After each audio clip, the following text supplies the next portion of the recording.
एक गांव में दो सगे भाई रहते थे, राजू और विक्की। दोनों ने बचपन से लेकर जवानी तक हर चीज साथ में की थी। एक साथ खेतों में काम किया, एक साथ खेले और एक साथ सपने देखे। उनका घर एक ही था और जिंदगी में कभी कोई बड़ा झगड़ा नहीं हुआ। लेकिन जैसे जैसे समय बीता, उनकी सोच में फर्क आने लगा। एक दिन खेत की पानी की पाइप को लेकर बहस हो गई। विक्की को लगा कि राजू ज्यादा पानी अपने हिस्से के खेत में ले रहा है।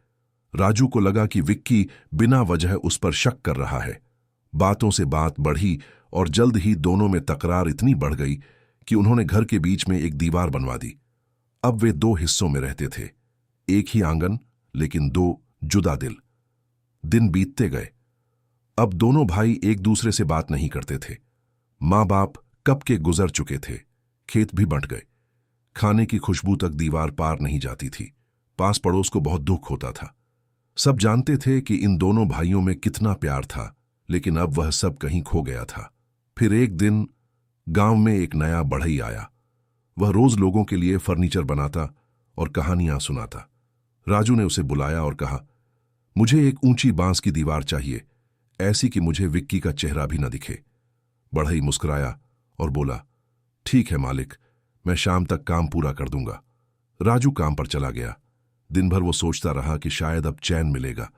शाम को जब वो लौटा तो उसने देखा कि वहां दीवार नहीं, बल्कि एक सुंदर लकड़ी का पुल बना हुआ था, उसके आंगन से विक्की के आंगन तक जाता हुआ।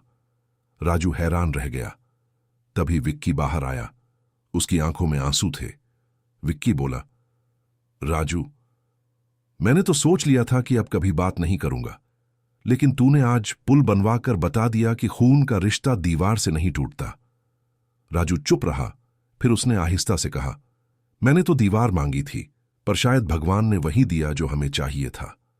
दोनों भाई गले लग गए। गांव वालों ने ताली बजाई। बढ़ई मुस्कुराया और चलने लगा। राजू बोला, रुक जा भाई, तेरे जैसे बढ़ई की हमें और जरूरत है। बढ़ई ने जवाब दिया, मैं तो सिर्फ पुल बनाता हूं, दिलों के बीच। अब मुझे किसी और के लिए एक और पुल बनाना है। वह चला गया और पीछे छोड़ गया एक टूटा रिश्ता जो फिर से जुड़ गया था।